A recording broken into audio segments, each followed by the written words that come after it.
Hello students, welcome to board prep. आज हम start करने वाले हैं आपके चैप्टर 4 में जो पहला सेगमेंट है, that is your from the diary of Anne Frank का third part, that is your extract based questions. इससे पहले हम पूरा चैप्टर डिटेल में बहुत अच्छे से बात कर चुके हैं कि जो हमारी प्रोटैगनिस्ट हैं जिनके बारे में यहाँ पे बात हो रही है, एन फ्रैंक, उनकी क्या जर्नी रही और किसी लिए वो इतनी जानी जाती हैं, उनका बैकग्राउंड स्टोरी क्या है और इस पर्टिकुलर लेसन में हम उनके बारे में क्या पढ़ रहे हैं। ऑलराइट, ये सब हम अभी देख चुके and also we did the NCERT questions. तो today will be starting with the extract based questions from the diary of Anne Frank chapter. Alright, तो ये है आपका पहला एक्सट्रैक्ट, स्टार्टिंग वाला ही है जहाँ से डायरी एंट्री उनकी स्टार्ट हुई थी। Writing in a diary is a really strange experience for someone like me. क्या कह रही हैं कि डायरी में लिखना, डायरी में एंट्री करना और ये जो पूरा एक्सपीरियंस है ये मेरे लिए बहुत स्ट्रेंज है, ये मेरे लिए बहुत नया है। क्यों? Not only because I have never written anything before. वो कह रही हैं कि जस्ट बिकॉज, इसीलिए नहीं कि मैंने आज से पहले कभी लिखा नहीं है, वो एक रीज़न है, बट साथ ही में but also because it seems to me that later on neither I nor anyone else will be interested in the musings of a 13-year-old school girl। और क्योंकि जो मेजर रीज़न है वो क्या फील करती हैं कि ना तो मैं खुद आगे जाके when I get older या फिर कोई और मेरी इस डायरी को पढ़ने में बिल्कुल भी इंटरेस्टेड नहीं होगा। वाई? बिकॉज इसके जो कंटेंट्स हैं वो किसने लिखे हैं? एक 13-year-old की बच्ची ने लिखे हैं। और म्यूजिंग्स का मतलब हम पढ़ के आए थे क्या होता है? थॉट्स। ठीक है, तो एक 13-year-old के दिमाग में क्या चल रहा है उसको पढ़ने के लिए कौन इंटरेस्टेड होगा, है ना? ऐसा उन्होंने सोचा। बट यहाँ पे काफ़ी एक कॉन्ट्राडिक्टरी सिचुएशन बन रही है कि वो कह रही हैं कि 13-year-old की बातों को कौन समझेगा, लेकिन वो जो खुद में ये इतना एनालिसिस कर पा रही हैं अपना कि मैं इतनी छोटी हूँ, मेरी बात कौन समझेगा, कौन सुनेगा, उससे पता चलता है कि how much of an intelligent person she was. Alright, oh well, it doesn't matter. I feel like writing and I have an even greater need to get all the things out of my chest. तो वो क्या कह रही है? Oh well, it does not matter. कि doesn't matter कि अब जो भी है, कोई और पढ़े ना पढ़े, मैं खुद भी पढ़ूँ ना पढ़ूँ, बट मुझे अभी इस टाइम पे I am feeling the need, मुझे ऐसी ज़रूरत महसूस हो रही है दैट मेरे जो थॉट्स हैं, जो भी मैं सोच रही हूँ उसको मैं चाहती हूँ to get off my chest. Off my chest मतलब दिल हल्का करना, अपने अंदर के थॉट्स या कोई भी बातें जिससे आपको परेशानी हो रही है वो आप किसी को बता दो, आप बयां कर दो, तो then you feel lighter. Right, कहते हैं ना दुख बांटने से बढ़ता है। So that is exactly what she is saying. Alright, यहाँ पे अब क्वेश्चंस आ गए। What is the main reason the speaker decides to write in a diary. अब यहाँ पे वो मेन रीजन पूछ रहे हैं, वो वजह पूछ रहे हैं जिसकी वजह से जो स्पीकर हैं, स्पीकर कौन है हमारे? Anne Frank. Alright, Anne Frank जो है स्पीकर हैं, वो पूछ रहे हैं कि उन्होंने डायरी लिखना क्यों स्टार्ट किया, क्या रीजन था सबसे main? They want to practise their writing skills. They मतलब यहाँ पे ऑथर की बात हो रही है, ठीक है, कि वो क्या करना चाहते हैं? अपने लिखने की स्किल्स को इम्प्रूव करना चाहते हैं। They believe that diary will become valuable in the future. उनको लगता है कि आज मैं जो लिख रही हूँ इस डायरी में वो आगे जाके उसकी बहुत ज़्यादा कीमत हो जाएगी। They have a strong urge to express themselves. और उनके अंदर एक बहुत स्ट्रॉन्ग अर्ज आ रही है, लाइक बहुत स्ट्रॉन्ग फीलिंग आ रही है टू एक्सप्रेस हर सेल्फ। जो उनके भी जो भी फीलिंग्स उनके अंदर हैं, जो भी उनके थॉट्स हैं, वो चाह रही हैं कि वो उसको एक्सप्रेस करें कहीं पे। They are required to keep a diary for the school.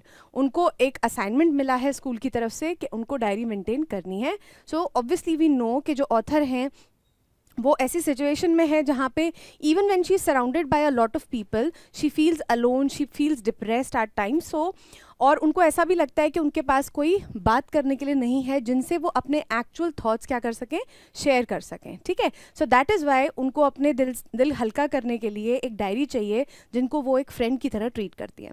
So C is going to be the correct answer. Next, what is the speaker's attitude towards the potential readers of their diary. अब speaker का जो attitude है वो किन के लिए? हमारे लिए। पोटेंशियल मतलब आगे आने वाले जो रीडर्स हैं उनकी डायरी के। अब जब वो लिख रही होंगी उनको थोड़ी ना पता होगा कि ये इतनी ज़्यादा फेमस हो जाएगी डायरी, और मतलब डायरी के कंटेंट्स इतने ज़्यादा लोग पढ़ेंगे। वो तो फिर भी सोच रही थी क्या पता मैं ही आगे जाके इस डायरी को दोबारा ना पढूं, बट क्या पता कोई पढ़ ले, है ना? सो वो उनका जो एटीट्यूड है उन रीडर्स के प्रति कैसा है? They believe everyone will be interested in it. Speaker को ऐसा लगता है, मतलब एन फ्रैंक को ऐसा लगता है कि आगे जाके सारी जो जितनी भी जनता है जिसके हाथ में ये डायरी आएगी, सबको बहुत ज़्यादा इंटरेस्ट रहेगा इसको पढ़ने में. They think only their close friends will be interested.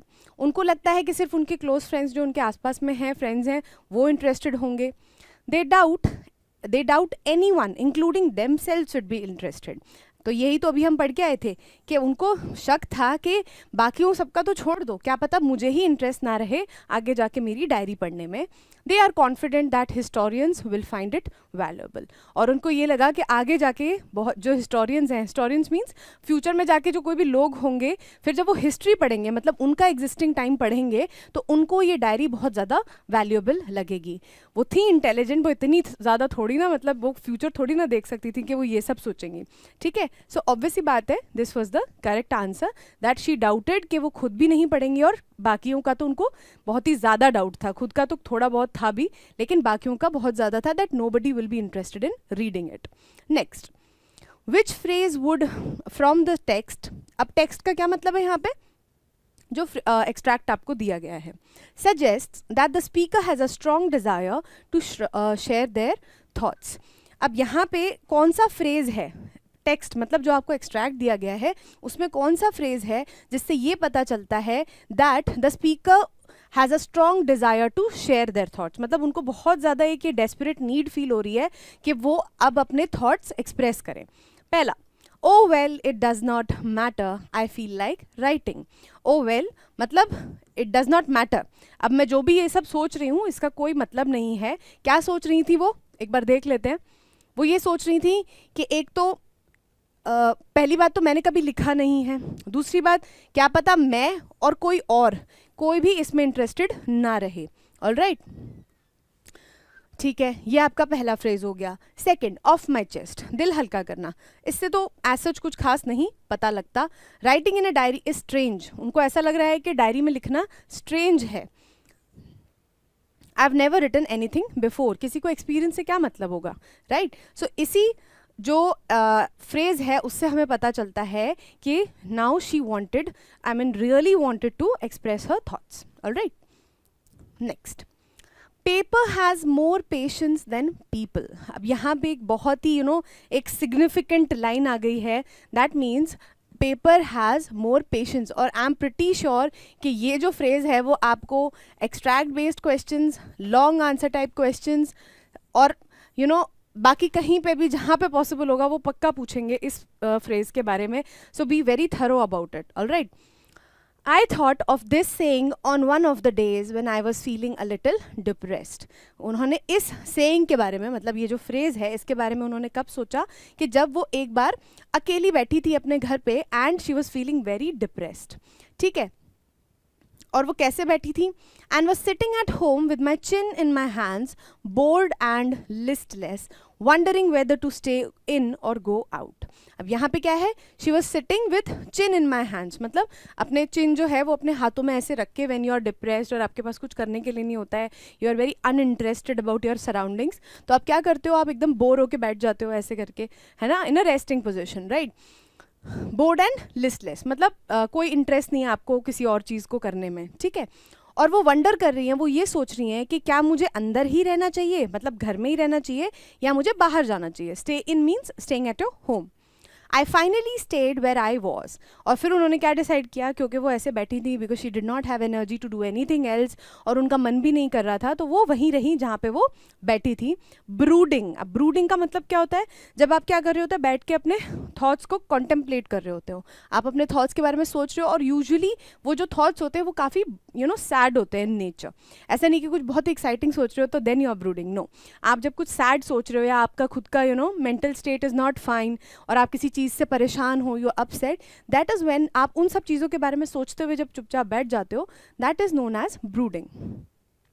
Yes, Paper does have more patience, and since I am not planning to let anyone else read this stiff-backed notebook, grandly referred to as a diary, unless I should ever find a real friend, it probably won't make a difference. अब वो यहाँ पे क्या कह रही हैं कि yes मुझे ऐसा लगता है कि अब जब मैं अपने जो फ्रेज़ मैंने सोचा है इसके बारे में मैं और सोच रही हूँ, मैं उसके बारे में ब्रूड कर रही हूँ, तो मुझे समझ में आ रहा है कि एक्चुअल में जो पेपर है उसके पास में बहुत ज़्यादा पेशेंस होता है.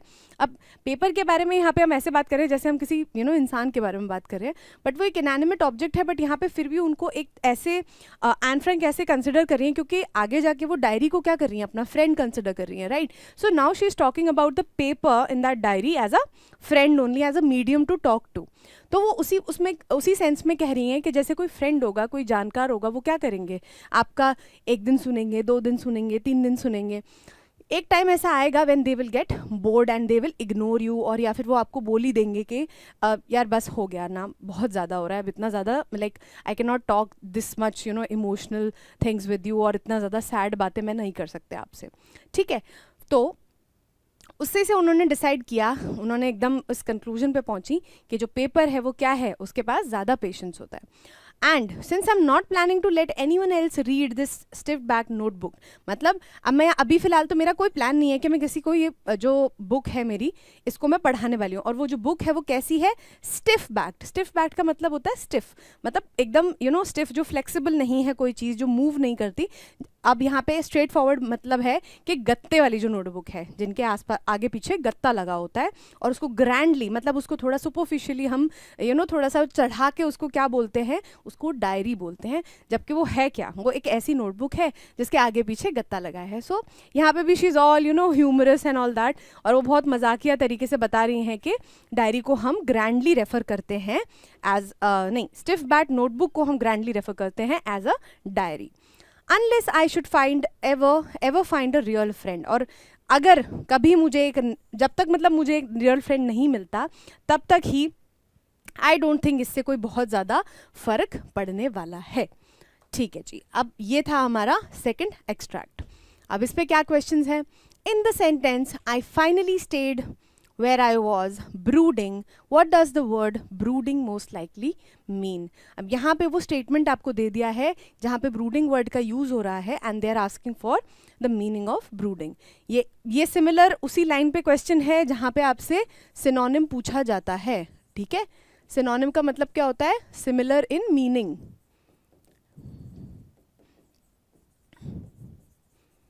ठीक है, सो दिस इज इंपॉर्टेंट, ध्यान रखो. ये एक बस तरीका है, आपको नया तरीका है पूछने का वर्ड मीनिंग्स. ठीक है, फीलिंग चेयरफुल एंड कंटेंट, आप सेटिस्फाइड हो और एकदम बहुत ज़्यादा खुश हो. डीपली थिंकिंग और पॉन्डरिंग मतलब वही आप थॉट्स को एनालिसिस करते हो जो आपके दिमाग में चल रहा है, and you are very deep into your thoughts. आप और आपको आसपास का कोई होश नहीं है, एंड आप जस्ट अपने थॉट्स में ही मग्न हो. इंगेजिंग इन फिजिकल एक्टिविटी, मतलब आप कुछ फिजिकल एक्टिविटी कर रहे हो, मतलब ऐसे बैठ के सोच नहीं रहे हो, लेकिन आप कुछ और फिजिकल एक्टिविटी कर रहे हो जो अपने हाथ पैर यूज़ करके बॉडी का यूज़ कर रहे हो. प्रिपेयरिंग टू गो आउट, आप तैयारी कर रहे हो बाहर जाने की. सो हमको पता है दैट ब्रूडिंग क्या होता है, जब आप किसी अपने थॉट्स के बारे में, particularly when your thoughts are sad, उनके बारे में आप सोच रहे होते हो, उनको कंटेम्पलेट कर रहे होते हो बैठ के चुपचाप, उसी को आप क्या कहते हो, ब्रूडिंग कहते हो. ठीक है, what is the meaning of stiff backed as used in the sentence? This stiff backed notebook grandly referred to as a diary. Stiff back का मतलब पूछ रहे हैं यहाँ पे आपसे. अ notebook that is rigid and inflexible, एक ऐसी नोटबुक जब हम नोटबुक को ऐसे पकड़ोगे तो इट इज़ रिजिड, वो हिल नहीं रही है, और इनफ्लेक्सिबल मतलब फ्लेक्सिबल नहीं है. जैसे आप यूजुअली क्या करोगे, नॉर्मल एक 30-40 पेज लोगे और उनको बाइंड करा लो तो वो कैसी होती है, ऐसे ऐसे हिलती रहती है, लेकिन अगर उस पर आगे पीछे गत्ता लगा दो तो इट इज़ स्टिफ. तो वही बात हो रही है यहाँ पे, दैट हम डायरी की बात कर रहे हैं जो कि एक स्टिफ बैक्ड नोटबुक है जिसके आगे पीछे गत्ता लगा हुआ है. आगे भी देख लेते हैं. नोटबुक विथ स्ट्रॉन्ग ओडर, एक ऐसी नोटबुक जिसमें से बहुत ज़्यादा स्मेल आती है. ओडर मतलब स्मेल. अब वो स्मेल कैसी भी हो सकती है, ऑलराइट, अच्छी हो सकती है, बुरी हो सकती है, जैसी भी है, fine. A notebook that is well loved and worn. worn का मतलब क्या हुआ, यूज़ की हुई, ठीक है, और बहुत ज़्यादा प्यार से उसको रखा जा रहा है और उसका बहुत ज़्यादा यूज़ होता है, ऐसी नोटबुक है. A notebook that is light weight and easy to carry. एक ऐसी नोटबुक जो ईजी टू कैरी है और उसका वजन बहुत कम है. So we know that these 3 options are wrong and the first one is correct. Next, What does the word listless suggest about the speaker? अब यहाँ पे listless जो word है उसके बारे में बात हो रही है कि वो speaker के बारे में क्या suggest कर रहे हैं, speaker के mood के बारे में क्या बता रहे हैं. In the statement, sitting at home with my chin in my hands, board and listless. और वो क्या कर रही हैं उस टाइम पे ऑथर, वो अपने चिन को अपने हाथों में ऐसे रख के she is sitting and she is brooding, और वो क्या हो रहा है, बोर्ड एंड लिस्टलेस. अब यहाँ पे लिस्टलेस का आपको इन्फ्रेंस बताना है, मतलब बताना है. अब ध्यान से देखा जाए तो बोर्ड एंड लिस्टलेस बोल रहे हैं तो कहीं ना कहीं ऑन द सिमिलर लाइन्स ही होगा, है ना. अगर आपको एक बार को नहीं भी याद आ रहा है कि लिस्टलेस का मतलब एग्जैक्टली क्या था, तो आप इससे अंदाज़ा लगा सकते हो कि बोर्ड और लिस्टलेस क्या है, दोनों ही बहुत डल किस्म की चीज़ें हैं, राइट. मतलब एंड लिख रहा है तो दोनों का सेम ही मीनिंग होगा, राइट. तो आप उससे भी थोड़ा सा अंदाज़ा लगा सकते हो. वैसे it won't be very difficult to figure out, ठीक है. Energetic and enthusiastic. अब क्या कोई बंदा बोर्ड साथ में बोर हो जाए एकदम, बिल्कुल ही ऐसे चुपचाप बैठा हो और साथ में वो एनर्जेटिक भी होगा, उसमें खूब सारा एंथुजियाज्म होगा कि हाँ यस चलो करते हैं, ऐसा तो नहीं होने वाला, right. So this is going to be wrong. Lacking interest और एंथुजियाज्म. अब क्या है यहाँ पे, लैक कर रहा है, मतलब इंटरेस्ट और एंथुजियाज्म की कमी है. तो भाई ये तो हो सकता है कि मैं बोर्ड हूँ और साथ में मेरे अंदर बिल्कुल किसी भी चीज़ को करने का एक्साइटमेंट ना हो और बिल्कुल मेरे अंदर उत्साह ना हो, ठीक है. Engage in a productive activity. Bore हो रहे हैं और उसके साथ में मैं इंगेज कर जाऊँ एक्टिविटी में किसी में. सो ऑब्वियसली बात है, जब आपका मन ही नहीं कर रहा है किसी चीज़ को करने का, आप बोर हो रहे हो, तो उसका साथ में कोई सेंस नहीं बनता. अगर आप प्रोडक्टिव एक्टिविटी में इंगेज कर जाओगे तो फिर आप बोर कैसे होगे, तो एंड तो वहाँ आ नहीं सकता. Anxious and worried. ठीक है, ये थोड़े से नेगेटिव वर्ड्स हैं, but when you are anxious usually जब आपका वर्ड यूज़ किया जाता है it is usually related to agitation, ठीक है. एंग्शियस होते हैं जब आप नर्वस होते हो, ठीक है. तो आप बोर हो रहे हो और नर्वस हो रहे हो, मतलब नर्वस तो आप किसी और चीज़ के बारे में सोच रहे होगे ना, तो आप बोर कैसे हो सकते हो उसके साथ, राइट. तो इसी के थ्रू आप क्या कर सकते हो, फिगर आउट कर सकते हो the word meaning of what ever is asked. Third extract, my father the most adorable father I have ever seen. अब यहाँ पे किनके फादर की बात हो रही है, एन फ्रैंक के फादर की बात हो रही है, और उनके फादर का नाम क्या था, ऑटो फ्रैंक, ठीक है. और वो क्या कहती हैं कि मेरे पापा, आसपास में मैंने आज तक जितने भी पेरेंट्स देखे हैं उनमें से सबके जो फादर्स हैं उनमें से सबसे बेस्ट पापा किसके हैं, मेरे फादर हैं. Didn't marry my mother until he was 36 and she was 25. अब यहाँ पे उनकी मम्मी पापा की, उनके पेरेंट्स की शादी कब हुई थी, जब her father was 36 and her mother was 25. My sister Margot was born in Frankfurt in Germany in 1926. अब उनकी जो फैमिली है उनमें तीसरा मेंबर कौन है, उनकी सिस्टर, जो कब पैदा हुई थी, 1926 में हुई थी, फ्रैंकफर्ट जर्मनी में. I was born on 12th of June 1929 and after 3 years that Margot was born and Frank was born. I lived in Frankfurt until I was 4. और मैं फ्रैंकफर्ट में ही रही, तो मतलब इनडायरेक्टली उनका भी जन्म कहाँ हुआ था एन फ्रैंक का, फ्रैंकफर्ट में. और मैं कहाँ फ्रैंकफर्ट में कब तक रही, जब तक मैं 4 साल की नहीं हो गई.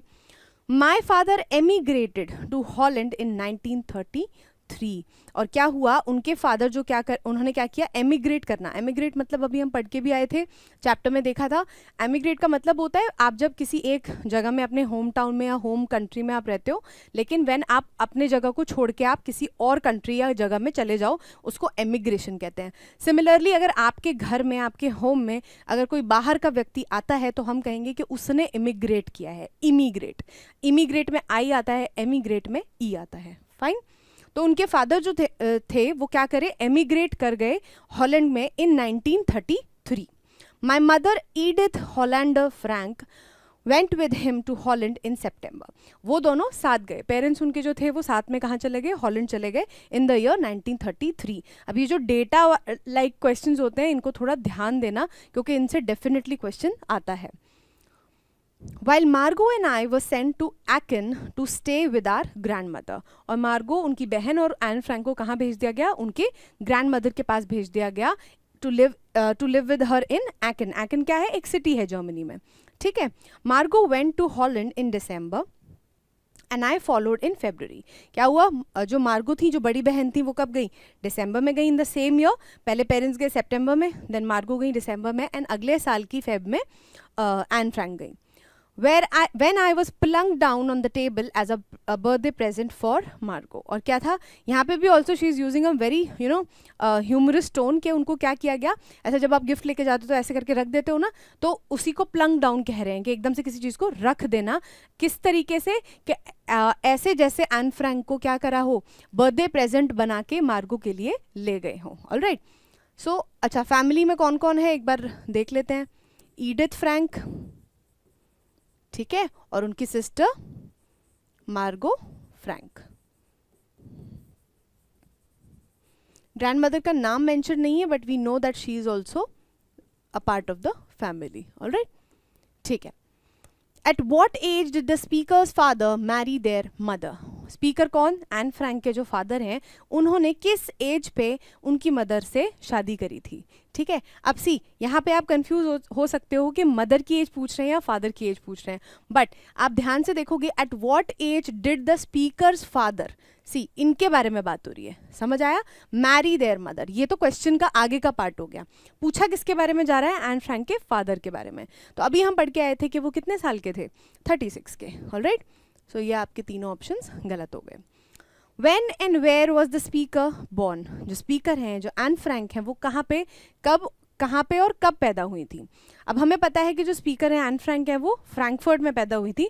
हॉलैंड में तो क्या हुआ था, उनके पेरेंट्स एमिग्रेट करे थे, और Aachen में उनकी ग्रैंडमदर रहती थी. राइट. तो ये दोनों ऑप्शंस तो हो गए गलत. अब यहाँ पे देखते हैं 1926 एंड 1929 दोनों ही जो आपके ईयर्स हैं वो आपको दिए गए हैं एक्सट्रैक्ट में, लेकिन एक उनकी सिस्टर का बर्थ ईयर है और एक एन फ्रैंक का बर्थ ईयर है. तो ऑब्वियसली बात है, उनकी सिस्टर उनसे बड़ी थी, तो दैट्स वाई उनका जो बर्थ ईयर था वो था 1926, और एन फ्रैंक का जो बर्थ ईयर था वो था 1929. Alright. Next, why did the speaker and their sister Margot go to stay with their grandmother in Aachen? जो स्पीकर हैं, मतलब एन फ्रैंक हैं, वो और उनकी सिस्टर जो हैं वो वहाँ अपने ग्रैंडमदर के साथ Aachen में रहने क्यों गई थी? Because they wanted to visit their grandmother. क्योंकि वो अपने ग्रैंड मदर को विजिट करना चाहती थी, जाके उनसे मिलना चाहती थी. अच्छी बात है, अपने ग्रैंड पेरेंट्स से जाके मिलना चाहिए. ठीक है. वैसे तो कोशिश करनी चाहिए कि वो आपके साथ ही रहें, बट क्या बोलते हैं, फिर भी अगर वो दूर रहते हैं किसी वजह से, तो आपको उनसे मिलने ज़रूर जाना चाहिए. बट यहाँ पे वो रीज़न नहीं था. ठीक है. Because their parents went on a vacation. उनके पेरेंट्स क्या थे? वो घूमने चले गए थे. ऑब्वियस ये तो हमें पता है कि ऐसी सर्कमस्टांसेस ही नहीं थी कि वो कहीं घूमने जाते. Because their father emigrated to Holland. ठीक है. तो यही सही रीज़न है जिसकी वजह से उन्होंने क्या किया था, एमिग्रेट करे थे, वहाँ जाके सेटल करना था उनको. तो पेरेंट्स ने क्या किया, बच्चों को यहीं पे पहले छोड़ दिया. Because they were born in Aachen. क्योंकि वो Aachen जहाँ पे ग्रैंडमदर रहती थी वहीं पे पैदा हुए थे, इसीलिए उनको वहाँ भेज दिया गया. नहीं, ऐसा कुछ भी नहीं था. Why does the speaker mention being plunked down on the table as a birthday present for Margot? अब वो यहाँ पे उसी एक्सप्रेशन के बारे में पूछ रहा है कि वो ऐसा क्यों कह रही हैं कि उनको ऐसे प्लंक डाउन कर दिया गया, वहाँ पे जाके ऐसे गिफ्ट की तरह रख दिया गया मार्गो के लिए. किसको? एन फ्रैंक को. To describe a playful family tradition. वो यहाँ पे बताना चाह रही हैं कि ये हमारी फैमिली का एक ट्रेडिशन था. एक प्लेफुल मतलब मजाकिया तौर पे फैमिली ट्रेडिशन था. To emphasise the close relationship with their sister. यहाँ पे इस चीज़ से ये पता चल रहा है कि उनका जो उनकी सिस्टर के साथ में रिलेशनशिप था वो बहुत ज़्यादा डीप था. To highlight a surprising and an unexpected event. और यहाँ पे क्या है, या फिर एक इवेंट ऐसा हुआ जो अनएक्सपेक्टेड था, उसको वो हाईलाइट कर रही थी यहाँ पे. To indicate their dislike for birthdays. और यहाँ पे ये, या फिर वो ये बताना चाहती थी कि उनको बर्थडेज पसंद ही नहीं थे. तो आप ज़रा थोड़ा सा सोच के बताओ मुझे कि यहाँ पे क्या होगा. सोचो, अपना दिमाग को थोड़ा पुश करो कि क्या ऐसा रीज़न हो सकता है जिसकी वजह से उन्होंने ये बात बोली थी. ठीक है। तो देखा जाए तो देखो ट्रेडिशन की तो बात यहाँ पे नहीं हो रही है, ऐसे जाके प्लंग डाउन करना मतलब ऐसे रख देना या फिर ले जाना, ये थोड़ी है, वो तो अब इमिग्रेशन वगैरह हो रहा है, so this can not be a tradition. अब यहाँ पे एम्फसाइज अ क्लोज रिलेशनशिप, अगर वो इतनी ही क्लोज होती अपनी सिस्टर के साथ में तो वो उनसे क्या करती, अपने मन की सारी बातें करती, but she was not that close with her sister. तो अब यहाँ पे दो ऑप्शन आते हैं जिनकी बीच में हम कंफ्यूज नहीं हो सकते। क्यों नहीं हो सकते क्यों होंगे कंफ्यूज, क्योंकि बर्थडेज नहीं पसंद थे ऐसा तो उन्होंने कहीं भी नहीं लिखा। तो ये होगा आपका कि वहाँ पे वो क्या कर रही थी, एक हाईलाइट करना चाह रही थी किस चीज़ को, एक अनएक्सपेक्टेड इवेंट को, कि उनको जाके एकदम से रख दिया गया बर्थडे प्रेजेंट, क्योंकि birthday presents are usually a surprise for the person, right. So ये आपका सी हो गया correct. Our entire class is quaking in its boots, क्या हो रहा है, सारी जो क्लास है, अब यहाँ पे वो डायरी एंट्री में बता रही है अपने क्लास का एक इवेंट, सारी जो क्लास है वो बैठ के अपने बूट्स में, दे आर क्वेकिंग, जैसे अर्थ क्वेक क्या होता है, हिल, मतलब एक एक बड़ी मूवमेंट या छोटी मूवमेंट ऐसे करके, शिवरिंग काइंड ऑफ मूवमेंट। तो क्या हो रहा है, सारे जितने भी बच्चे हैं वो परेशान हैं, वो नर्वस हैं, वो ट्रेम्बल कर रहे हैं अपने बूट्स में, मतलब खट खट खट खट, आप बैठते हो नर्वस होते हो ना तो आपके जूते में ऐसे आवाज़ आती है ना, वही चीज़ हो रही है यहाँ पे। The reason, of course, is the forthcoming meeting in which the teachers decide who will move up to the next form and who will be kept back. अब रीज़न क्या था इस चीज़ का, कि जो टीचर्स थे उनकी एक मीटिंग होने वाली थी जिससे पता लगता कि क्या होगा, कि अब कौन सा बच्चा आगे की फॉर्म में जाएगा। फॉर्म मतलब उनके यहाँ पे स्टैंडर्ड, मतलब फर्स्ट स्टैंडर्ड सेकंड स्टैंडर्ड, तो उनके यहाँ फॉर्म कहा जाता है, लेवल जिसे कहते हैं, ठीक है। तो इसी बात की नर्वसनेस थी सारे बच्चों में। Half the class is making bet, और आधी क्लास जो है वो क्या कर रही है, बेट्स लगा रही है, शर्त लगा रही है कि कौन जाएगा कौन नहीं जाएगा।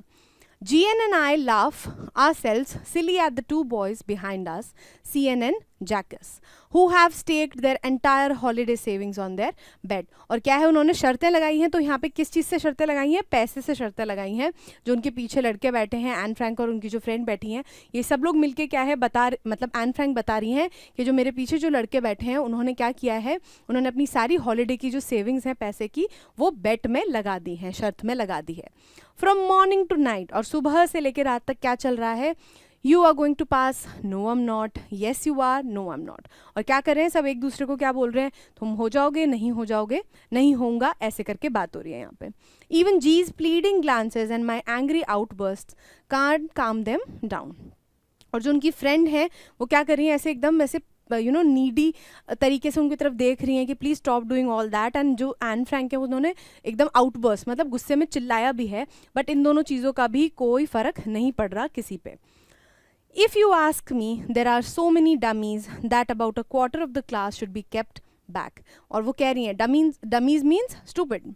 उनके हिसाब से 1/4 जो क्लास है वो इतनी स्टूपिड है कि उनको छोड़ देना चाहिए इसी फॉर्म में और आगे की फॉर्म में नहीं ले जाना चाहिए। But teachers are the most unpredictable creatures on earth. और वो साथ ही में क्या कह रही हैं कि मेरे हिसाब से तो ऐसा होना चाहिए, बट टीचर्स जो है उनका कुछ पता नहीं है, बहुत अनप्रिडिक्टेबल होते हैं, वो कुछ भी कर सकते हैं।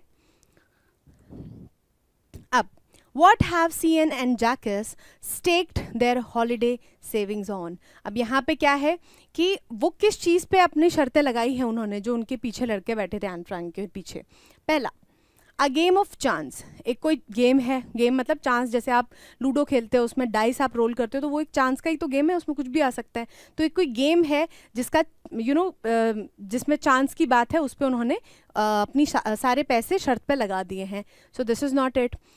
द एग्ज़ाम रिजल्ट्स की यहाँ पे बात हो रही है, बट अभी हम देख के आए थे कि क्या हो रहा था कि जो टीचर्स हैं उनकी एक मीटिंग होने वाली थी जहाँ पे वो डिसाइड करने वाले थे कि कौन आगे जाएगा। तो कोई एग्ज़ाम नहीं है यहाँ पे, all right. A trip during the holidays, कोई छुट्टियों पे कहीं जा रहे हैं उस पर लगाई है, no.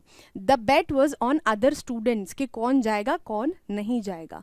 So this is going to be the correct answer. What is the subject of the bets being made by half of the class? अब क्या जो रीज़न क्या था, क्या सब्जेक्ट था, क्या उसका जो मेन टॉपिक था, जो बेट्स लगाई जा रही थी उसका मेन टॉपिक क्या था क्लास में। बेट्स ऑन स्पोर्ट्स इवेंट्स, मतलब कोई मैच था जिस पे लगाया जा रहा था, no. Bets on their holiday destination, वो कहीं छुट्टी पे जाने वाले थे उसके ऊपर था। Bets on which students will move up to the next form. और क्या है, यही एग्जैक्ट रीजन है जिसके ऊपर क्या लगाई जा रही थी, शर्तें लगाई जा रही थी कि कौन बच्चा जो है वो नेक्स्ट फॉर्म में जाएगा। ये वैसे देखा जाए तो ऑलमोस्ट सेम ही क्वेश्चन है, बट ये है कि थोड़ा डिफरेंट तरीके से पूछा गया है, तो आपको पता होना चाहिए कि आंसर कैसे करना है। और बेट्स ऑन प्रैंक्स का क्या मतलब है, प्रैंक मतलब जैसे कोई आप किसी को डराने के लिए एक 4-5 लोग इकट्ठे होकर खड़े हो जाते हैं, आप प्रैंक करते हो, किसी को मजाक करते हो, किसी के साथ में उनको डरा लेते हो, या फिर और किसी कोई सिचुएशन क्रिएट कर देते हो जिसमें वो चौंक जाते हैं। So these are known as pranks. Alright, so prank जैसा तो कुछ भी नहीं हो रहा था क्लास में। Next, I began thinking about the subject while chewing the tip of my fountain pen. Anyone could ramble on and leave big spaces between the words, but the trick was to come up with convincing arguments to prove the necessity of talking. अब यहाँ पे क्या है, Anne Frank किस बारे में बात कर रही हैं, वो बात कर रही हैं जब उनको उनके टीचर ने, दैट इज मिस्टर कीसिंग ने, वो क्या किया है, उनको पनिशमेंट के तौर पे ऐसे लिखने को बोला है। ठीक है, तो अब यहाँ पे वो क्या कर रही हैं कि वो सोच रही हैं, ठीक है, जो फाउंटेन पेन होता है उसको, उसकी टिप को चबाते हुए अपने क्या बोलते हैं, दांतों के बीच में वो क्या बोलते हैं, सोच रही हैं कि कोई भी है, अगर कोई टॉपिक दिया गया है, रैम्बल ऑन मतलब ऐसे अननेसेसरीली कुछ भी लिखते चले जाना, वो कोई भी कर सकता है, और वर्ड्स के बीच में खूब बड़े बड़े स्पेसेस छोड़ सकता है जिससे लगे कि आपने बहुत सारा मटीरियल लिखा है। लेकिन मुझे क्या करना था, मुझे द ट्रिक वॉज, मतलब यहाँ पे मेरे लिए क्या इंपॉर्टेंट है कि मैं चाहती हूँ मैं यहाँ पे ठीक उल्टा करूँ जो मिस्टर कीसिंग चाहते हैं। मिस्टर कीसिंग चाहते हैं कि मैं यहाँ पे बीइंग टॉकेटिव को एज अ नेगेटिव ट्रेट लूँ। मैं सोचूँ कि यार ये तो बहुत गलत बात है, और मैं वहाँ पे लिखूँ that talking in the class और being too much talkative is a bad thing, इस टाइप की मैं चीज़ें लिखूँ। बट यहाँ पे मैं बताना चाहती हूँ कि बात करना, being talkative is a very important trait of a student. All right, I thought and thought. Suddenly I had an idea. I wrote 3 pages Mr. Keesing had assigned me and was satisfied. क्या हुआ, उन्होंने सोचा और एकदम से उनको एक idea आया और उसके ऊपर उन्होंने 3 पेज का ऐसे लिख दिया। I argued that talking is a student's trait. सबसे पहले उनका पॉइंट क्या लिखा उन्होंने कि बात करना एक स्टूडेंट का ट्रेट है, स्टूडेंट की ही क्वालिटी है कि उसे बात करना चाहिए, and that I would do my best to keep it under control. और यहाँ पे उन्होंने ये भी बात कही कि मैं क्या करूँगी, पूरी तरीके से कोशिश करूँगी, like to my best effort, कि मैं कम बात करूँ, but that I would never be able to cure myself of the habit since my mother talked as much as I did if not more. अब वो क्या बोल रही हैं कि लेकिन मैं कोई गारंटी नहीं दे सकती कि मैं बात करना बंद कर दूंगी बिल्कुल। और मैं ऐसा क्यों नहीं कर सकती, बिकॉज ये चीज़ मुझे अपनी मदर से मिली है, और मेरी मम्मी मेरे से ज़्यादा ना सही पर मेरे जितना तो बात करती ही हैं। All right, now and that there is not much you can do about inherited traits. और उन्होंने लास्ट में बताया कि जो आप चीज़ें इनहेरिट करते हो अपनी फैमिली से, उसके बारे में आप कुछ ज़्यादा चेंज नहीं कर पाते। ऑल राइट, तो ये सारे पॉइंट्स देख के उन्होंने एक बिल्कुल ही ह्यूमरस वे में लिखा कि मतलब जैसा मिस्टर कीसिंग एक्सपेक्ट कर रहे थे उसका ठीक उन्होंने उल्टा लिखा। ठीक है, what was the task assigned by Mr Keesing to the speaker. Mr Keesing जो उनके क्या थे, मैथ्स टीचर थे, स्पीकर मतलब एन को उन्होंने क्या टास्क दिया था, राइटिंग एन ऐसे, यस, ऐसे लिखने के लिए उनको बोला था। Chewing the tip of a fountain pen, एक फाउंटेन पेन का जो है टिप उनको चू करने के लिए बोला था, काटने के लिए बोला था, नहीं। बिग स्पेसेस छोड़ने के लिए बोला था ऐसे में, नहीं, वो तो वो खुद सोच रही थी कि कोई भी ऐसा कर सकता है कि जगह जगह छोड़ के लिख दो पूरा, है ना। Convincing others about the importance of talking, और यहाँ पे मिस्टर कीसिंग ने उन्हें बोला था कि आप दूसरों को कन्विंस करो कि बात करना कितना अच्छा है। नहीं, अभी तो मिस्टर कीसिंग उनको पनिश ही कर रहे थे एन फ्रैंक को कि बात करना गलत बात है क्लास में। How did the speaker feel about after completing the 3 pages assigned by Mr Keesing. Mr Keesing ने जो उनको काम दिया था उसको कंप्लीट करने के बाद उन्हें कैसा लग रहा था, बोर्ड एंड डिससैटिस्फाइड, क्या वो बोर हो गई थी और उनको कोई सेटिस्फैक्शन नहीं था, नहीं। Proud and satisfied. Yes, she was very proud of what she had written and she was satisfied. Anxious and nervous? No. Frustrated and annoyed? नहीं. वो फ्रस्ट्रेटेड या गुस्सा उनको कुछ भी नहीं था. She was very quirky, she was very humorous तरीके से वो अपनी चीज़ों को एक्सप्रेस करती थी. तो फ्यूरियस या फिर नाराज़गी किसी भी तरीके की होना वो तो सवाल ही नहीं उठता. What argument did the speaker use to justify their habit of talking in the essay? और क्या आर्ग्यूमेंट दिया, मतलब क्या एक रीज़न दिया उन्होंने वहाँ पे कि उनके लिए बात करना क्यों एक नेसेसिटी है, क्यों एक नीड है. पहला, that talking is a necessary trait for students. उन्होंने ये बताया कि बात करना एक स्टूडेंट की क्वालिटी होती है, स्टूडेंट की ट्रेट होती है. तो ये तो हमने देखा ही था कि उन्होंने पहला पॉइंट मेंशन किया. They were going to stop talking entirely, और उन्होंने बोला कि मैं अब बिल्कुल ही बात करना बंद कर दूंगी. ऐसा तो उन्होंने कुछ भी नहीं बोला. That their mother didn't allow her to speak at home. अब यहाँ पे क्या है, जैसे ही आप मदर देखोगे ना, जिसने थोड़ा आधा पौना सा चैप्टर पढ़ा होगा उसको ये लगेगा कि यहाँ पे तो मदर का मेंशन हो रहा है, मार्क कर दो. नहीं, ऐसा कुछ भी नहीं है. मदर यहाँ पे बोल रहे हैं कि उनकी मम्मी जो है उनको बात ही नहीं करने देती थी घर पे, इसीलिए वो वहाँ जाके ज़्यादा बात करती थी. No, that they could easily cure themselves of the habit. और वो क्या कह रही हैं कि वो आराम से अपने आप को क्योर कर पाएंगी, मतलब अपने आप को ठीक कर लेंगी इस हैबिट से और वो कम बात करेंगी. नो, ऐसा भी उन्होंने कुछ भी नहीं बोला था. Why did the speaker feel they couldn't completely overcome their habit of talking? अब वो कह रही है कि मैं कोशिश तो कर सकती हूँ, है ना. एक्सट्रैक्ट में she is saying I can try कि मैं कम बात करूँ, लेकिन मैं आपको बता दूँ कि ये मेरे कंट्रोल में नहीं है. और उस क्या रीज़न था जिसकी वजह से उन्होंने ये बात कही. पहला, बिकॉज मिस्टर कीसिंग डिस्करेज्ड इट. उन्होंने डिस्करेज किया, बात करने को डिस्करेज किया. नहीं, उससे तो वो नहीं रुक रही हैं, बिल्कुल नहीं हो रहा है वो चीज़ तो. Because they were naturally talkative and it was an inherited trait. और क्या है कि ये उनके नेचर में ही है. She is given that naturally. और क्या है, वो एक इनहेरिटेड ट्रेट है, वो उन्हें उनकी फैमिली से मिला है, टू बी स्पेसिफिक उनकी मम्मी से मिला है.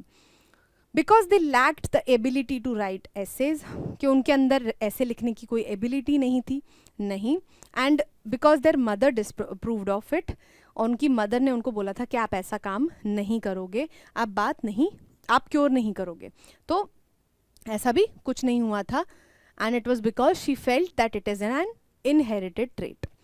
What does the word ramble mean in the sentence? Anyone could ramble on and leave big spaces between the words. अब यहाँ पे ramble का आपसे मतलब पूछ रहे हैं.